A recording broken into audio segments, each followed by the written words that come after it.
My son's voice didn't sound like my son's voice anymore.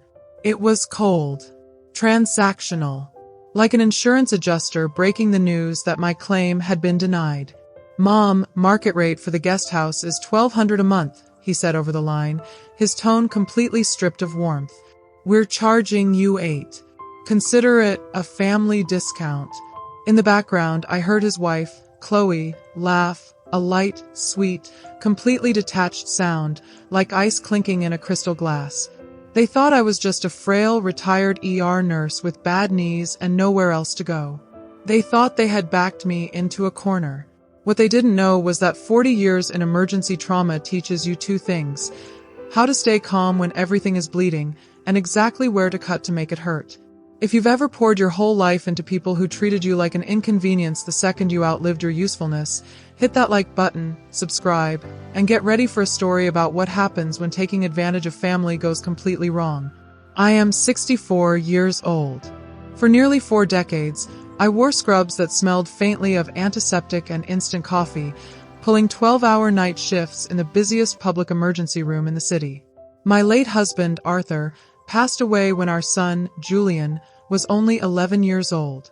It was a sudden, brutal heart attack that left me standing alone in an empty living room with a mountain of medical debt and an 11-year-old boy who needed a future. I didn't have the luxury of collapsing or feeling sorry for myself. I went right back to work 18 days after I buried Arthur, because mortgages do not care about grief and electricity bills do not take tears as payment. My hands grew calloused, my feet swelled, and 4 years ago, my knees finally surrendered. The orthopedic doctor showed me the x-rays, bone grinding on bone, worn down by decades of concrete hospital floors. I officially retired. I owned a beautiful, sprawling 4-bedroom craftsman house sitting on 3 acres of prime suburban land. It was entirely paid off. Every single brick, window pane, and floorboard had been paid for in my sweat, my missed holidays, and my sore back. 2 years ago, Julian married Chloe. Chloe was 30, polished, and wore an invisible cloak of quiet contempt. She worked in corporate human resources, which meant she had a terrifying ability to say deeply insulting things while maintaining a bright, professional smile. When Julian's technology startup began to struggle financially, they came to me with a proposal. They asked if they could move into the main house temporarily to save money.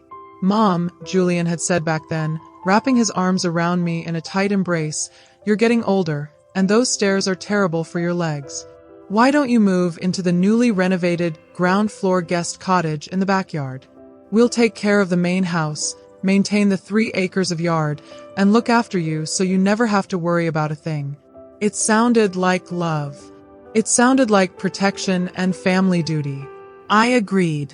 I packed up 30 years of family memories, moved into the 400-square-foot cottage in the garden, and let my son and his new wife take over the main house.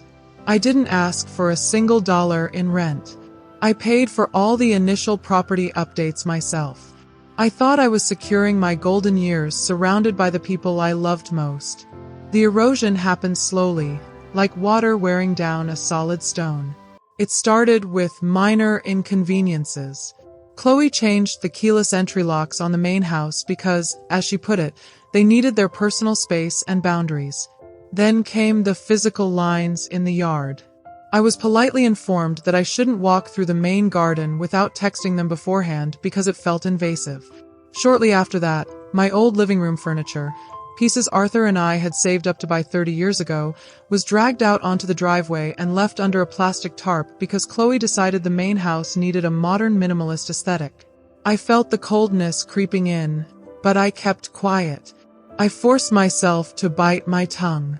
I told myself that young couples need their freedom and that I was just being an overly sensitive old woman. I didn't want to become the stereotypical nightmare mother-in-law. Then came the night of Julian's 35th birthday party. They were hosting an elegant catered dinner in the main house for Chloe's high-profile corporate colleagues. I spent 4 hours that morning in my small cottage kitchen baking Arthur's signature triple chocolate cake, a family recipe that Julian had begged for on every single birthday since he was a little boy. I walked up the back porch steps, carefully holding the heavy glass cake stand, my knees throbbing with a dull ache at every step.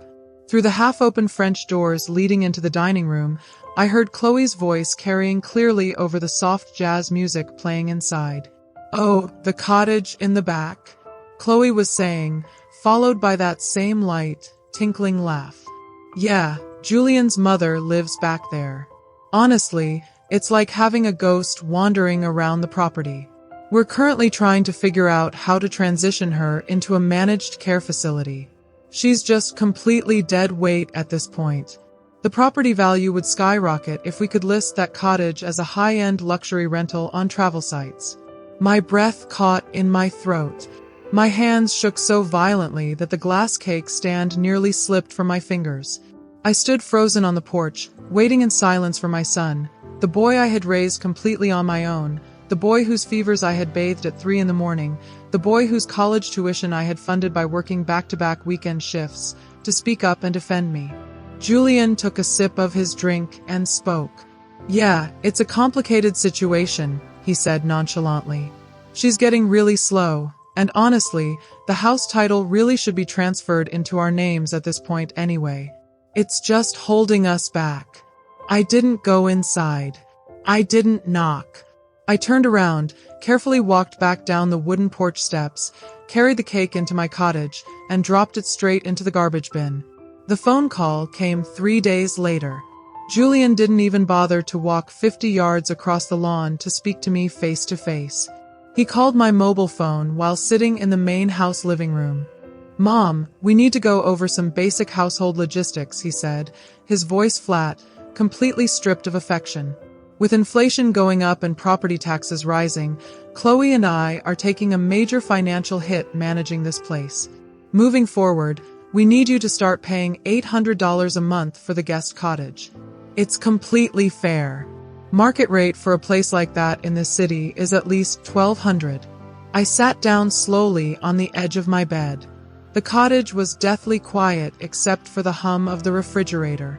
"Julian," I said gently, keeping my tone entirely neutral, "I own this property. The house, the land, the guest cottage, all of it. The deed is completely in my name." There was a long, heavy pause on the line, followed by an irritated sigh. "Mom, don't make this unnecessary difficult," he snorted. "You essentially gave us the property when we moved into the main house. Functionally and practically, it's ours now. You barely use any of the land. $800 simply covers your living footprint here. If your pension can't cover it, maybe we should start looking at state-supported living homes in the county." County homes. He was threatening to push me into a low-funded state facility if I didn't pay him rent for living on my own land. In that exact second, the gentle, forgiving mother inside me died. The widow who had spent years making excuses for her son vanished. In her place stood the veteran emergency room nurse, the woman who spent 40 years keeping her head cool while chaos erupted around her, the woman who knew how to assess a situation instantly and take absolute control. "Send me the invoice details in writing, Julian," I said softly. "I'm glad you're finally being reasonable about this, Mom," he replied, and hung up the phone. They made a massive mistake. They assumed that because I was an older woman who spent her days reading in a garden, I was ignorant about property law.